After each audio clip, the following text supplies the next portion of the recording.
안녕하세요. 매일 성경 통독 묵상을 통한 은혜 나누기의 정선옥입니다. 오늘의 제목은 가장 빠른 길입니다.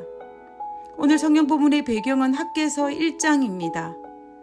학개 1장 12절에 스알디엘의 아들 스룹바벨과 여호사닷의 아들 대제사장 여호수아와 남은 모든 백성이 그들의 하나님 여호와의 목소리와 선지자 학개의 말을 들었으니 이는 그들의 하나님 여호와께서 그를 보내셨음이라.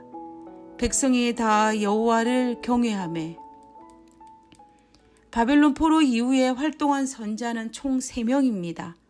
학개, 스가랴, 말라기입니다.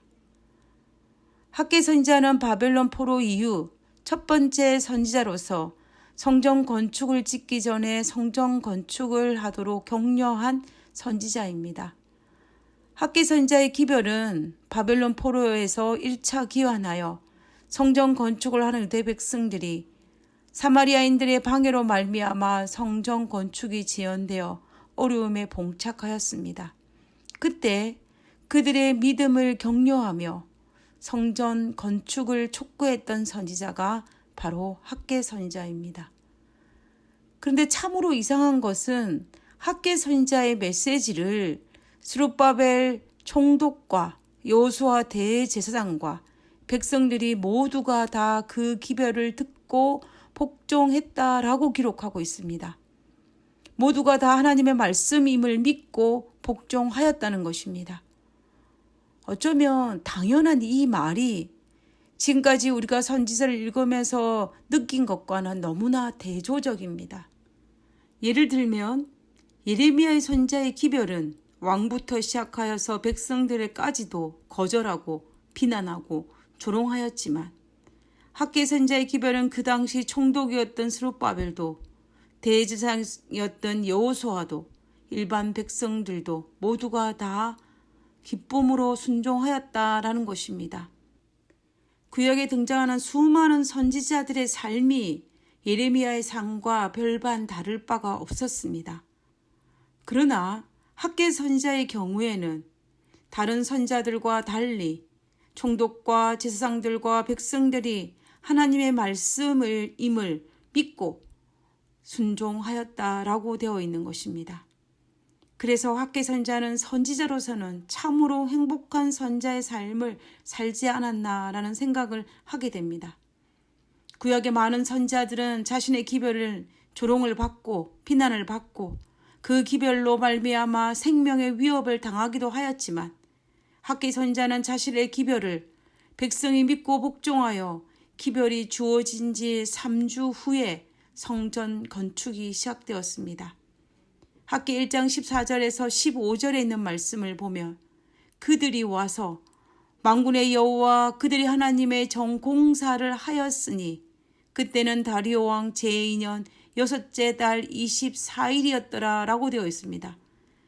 그리고 학개서 2장 1절에 보면 시작한 지 한 달 만에 성전 기초를 놓았다라고 되어 있습니다.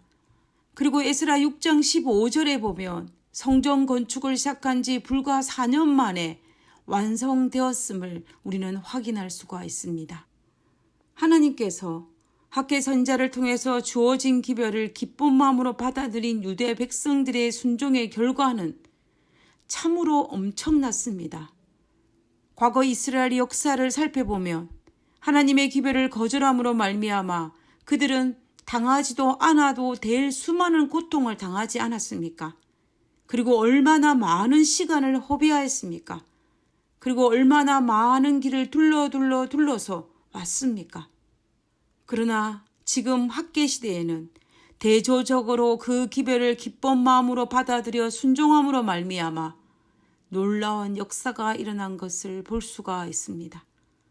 우리는 사무엘상 15장에서 사무엘이 사울 왕에게 했던 말을 기억합니다. 순종이 제사보다 낫다는 말입니다.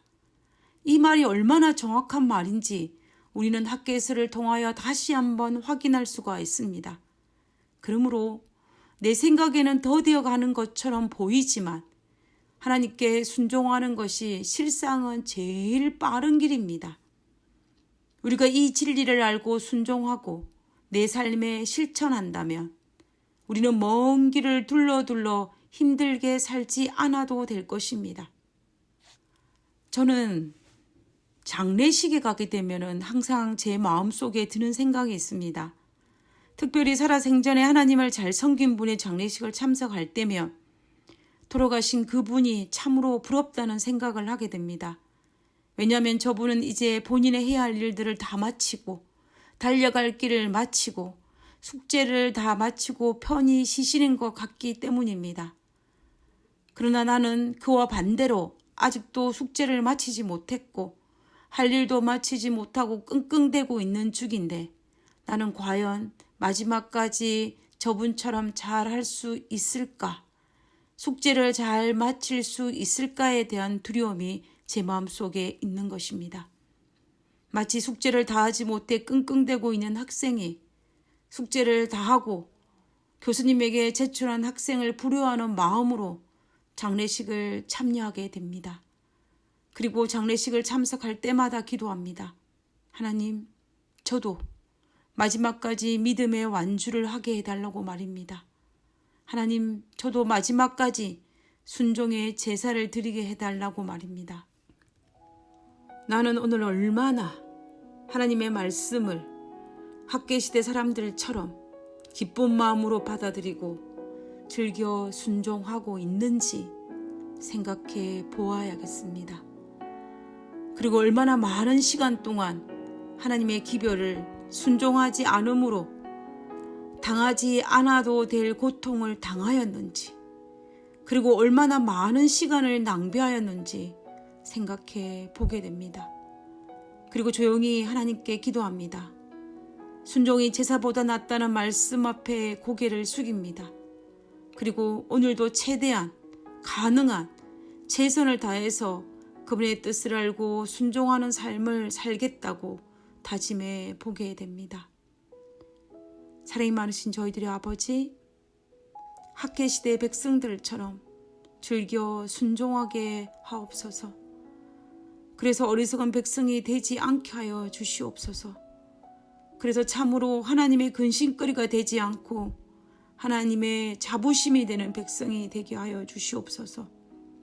하나님, 가장 빨리 갈 수 있는 길이 순종이 오니 아버지여, 어리석어서 교만하여서 순종하지 않고 다른 길을 선택하는 그런 백성의 삶을 살지 않도록 도와주시옵소서.